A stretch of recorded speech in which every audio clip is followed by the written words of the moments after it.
jadi kita hari ini Pak? Observasi Pak. Oh iya, Pak Gilangnya terlupa saya. Jadi hari ini Pak Gilang observasi ya, berarti hari ini nih kelasnya ya. Iya.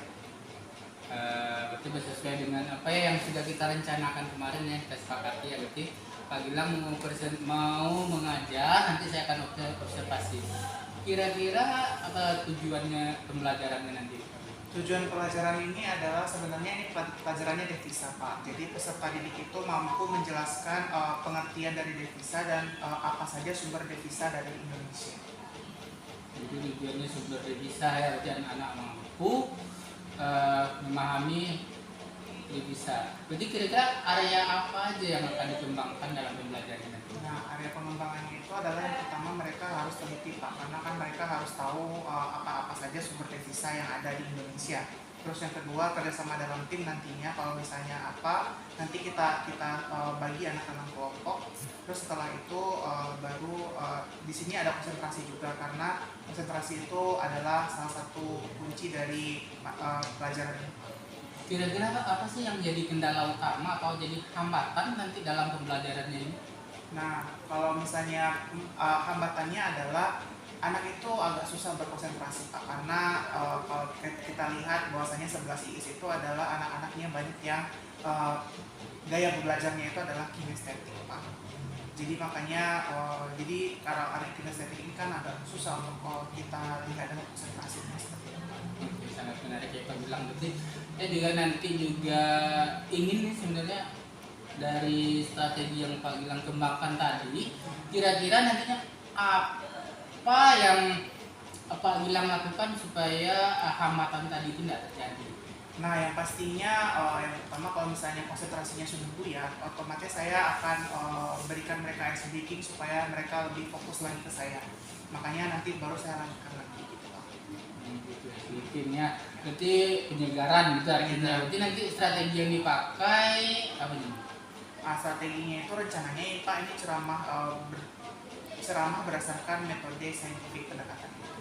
Maksudnya saintifik pendekatan yang Bapak? Ceramah yang berpendekatan sama saintifik. Jadi mereka metodenya itu menemukan sendiri. Oh, berarti bisa jadi model itu ya Pak Gilangnya ceramah tapi ada tanya jawab gitu maksudnya gitu ya.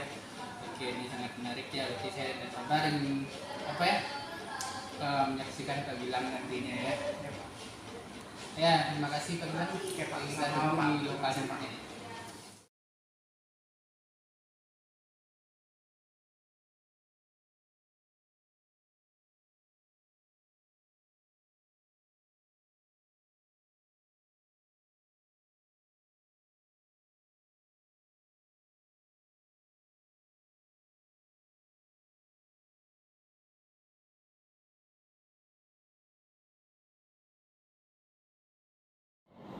Selamat siang Pak Gilang. Sampai.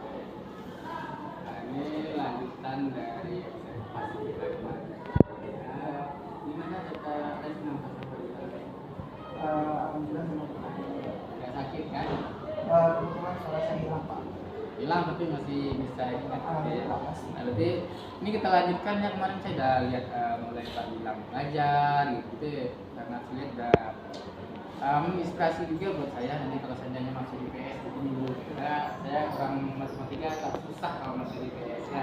Berarti ini lanjut ke percakapan yang sudah kita selesaikan dulu ya. Yang pertama selama Pak Gilang mengajar kemarin apa kira-kira yang sudah dilakukan?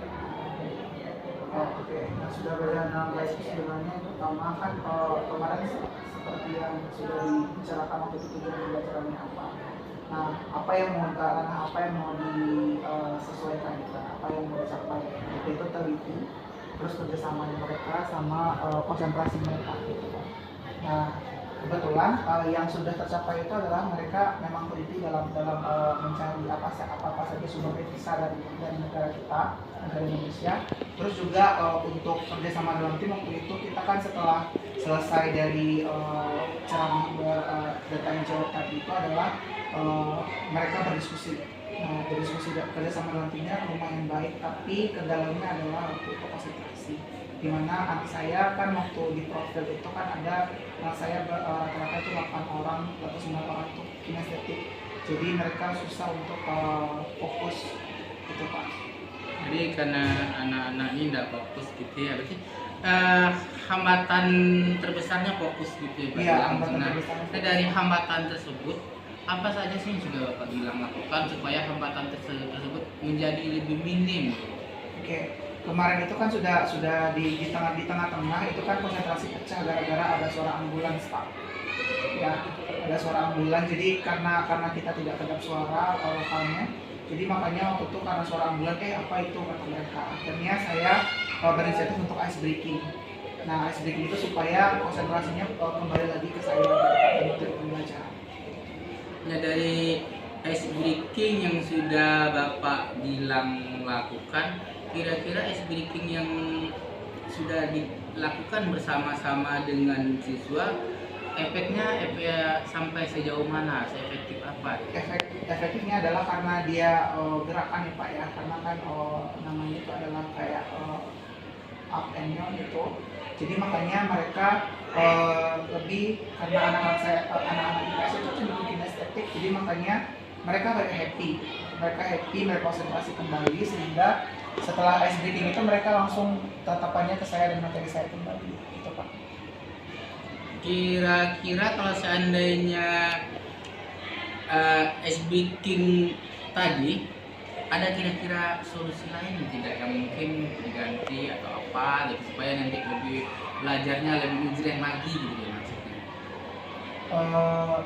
Saya rasa untuk selain ice breaking juga dengan pemutaran video sebenarnya sudah bisa sebenarnya Pak, tapi kan karena anak ini banyak yang profil belajar tadi kita sesuaikan dengan profil belajarnya, makanya kemungkinan besar yang lebih efektif itu adalah dengan kegiatan yang bisa mereka bergerak seperti itu Pak. Berarti Bapak Gilang udah memperkirakan ya, berarti kira-kira mana yang dampaknya yang jauh lebih efektif dan mana juga kira-kira pasarnya yang jauh lebih banyak di situ. Berarti pilihannya jatuh ke ini ya, ke speaking yang arahnya lebih bergerak gitu ya, sangat apa sekali ya Pak Gilang ya. Nah, berarti dari yang kemarin kan saya juga lihat juga cara pembelajaran Pak Gilang gitu.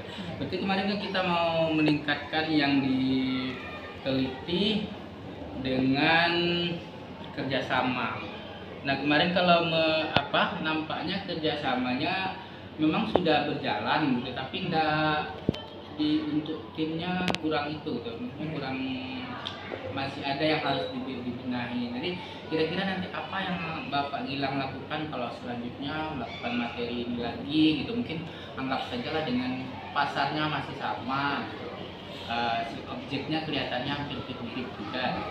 Mungkin saya akan merubah metodenya lagi Pak, karena metode kemarin itu kan hanya ceramah pendekatan saintifik, sehingga anak-anak yang kinestetik tadi itu agak lumayan bosan ya Pak, sehingga nanti kemungkinan besar mereka akan saya kelompokkan berdasarkan itu tadi Pak, kan kemarin itu kan kelompoknya tidak berdasarkan gaya belajar mereka.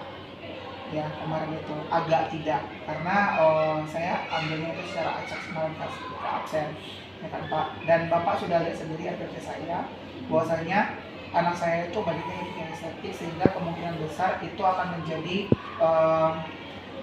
tolak ukur saya nanti dalam pembagian kelompok gitu Pak. Berarti kemarin waktu pas pembagian kelompoknya ada sedikit yang miss kayaknya gitu ya, tapi apa sih yang bisa kemarin membuatnya dia jadi miss hingga Pak Gilang ada yang bagian kelompok kinestetik artinya termasukkan di visual?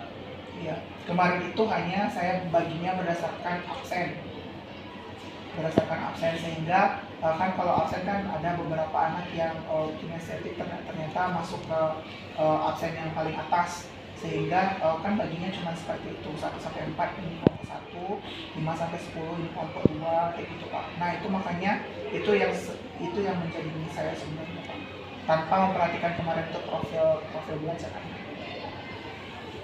Gitu ya, berarti sangat menarik sekali ya apa yang sudah dilakukan Pak Gilang. Berarti berikutnya nanti akan lebih betul-betul menekankan kira-kira gaya belajar siswanya seperti apa, sehingga nanti maunya nanti dapatlah sebuah cara memfasilitasi atau kelas yang